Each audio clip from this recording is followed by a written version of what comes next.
Ladies and gentlemen, in this video we will talk about the charging methods of electrical vehicles.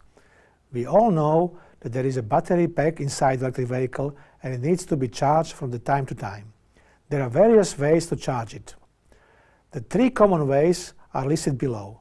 As introduced, conductive charging is the most common charging method right now, and it has two categories: AC and DC charge.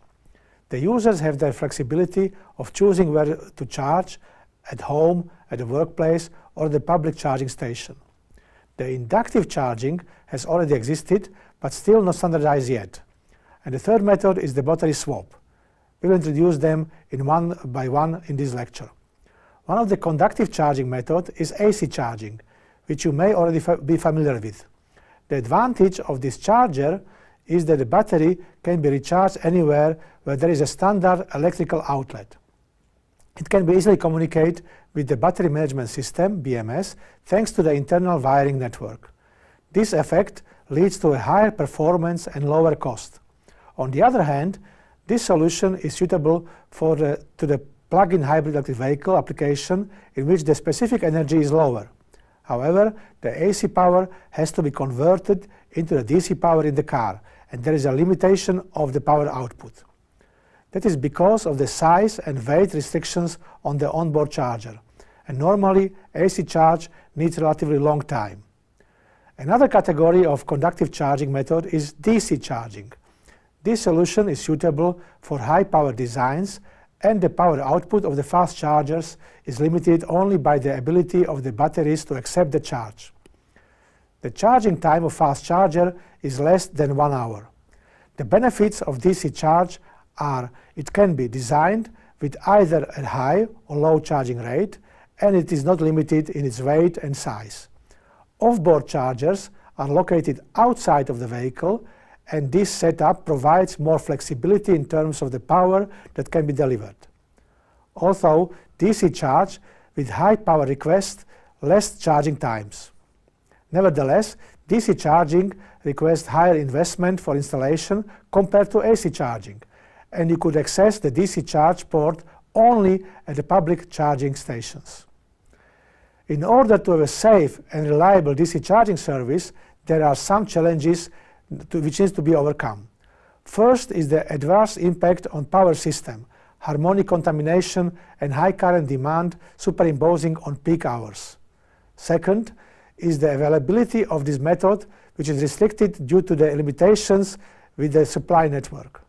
And finally, since the off-board chargers and the BMS are physically separated, reliable communication is important to ensure correct charging conditions. Depending on the battery type, voltage, temperature, and state of charge supplied by the battery management system, the off-board charger should adopt a proper charging method. Inductive charge is the energy transfer from the power supply to the electric vehicle via magnetic induction coupling, based on the principle of electromagnetic induction at high frequency. A possible solution for inductive charger is shown in this picture. The main idea behind inductive charging is the use of the two electromagnetically linked coils. The primary coil is placed on the road surface in a pad-like construction linked to the electricity network. The secondary coil is placed on the vehicle, ideally on the bottom of the car at safe distance from the passengers. The AC is rectified and converted to a high-frequency AC power within the charge station. Then this high-frequency power is transferred to the vehicle side by induction. As we can see, the wireless charging is quite convenient, and it's less mess than the conductive charging, for it has no cable. For self-driving cars, wireless communication can take care of everything, no plug behavior needed. Moreover, inductive charge is safely tripping, that is suitable for all weather conditions.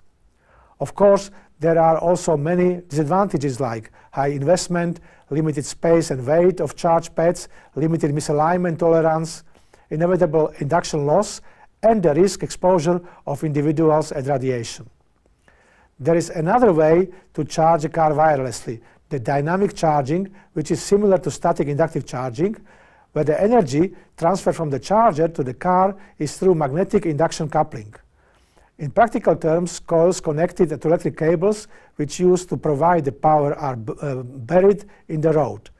The coils emit an electromagnetic field that is picked up by the vehicles driving over them and converted into electricity to charge the cars.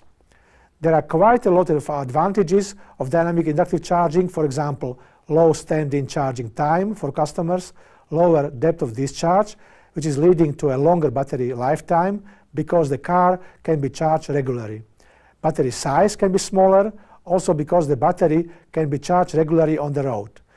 The main barriers of the dynamic inductive charging are related to the power transfer efficiency and cost. The foreign objects on the road, the abrasion of the road surface, and the coil structure changes inside the road building materials may impact the features of the coils and reduce the power transfer efficiency. So far, the dynamic inductive charging is still in the experimental stage because there are many challenges to standardize it. The challenges are leakage field in and around the car. There should be a standardized limitation. Different ground clearances, car size, power level could lead to a suboptimal operations. To choose a universal high-performance coil type for dynamic charging is a challenge.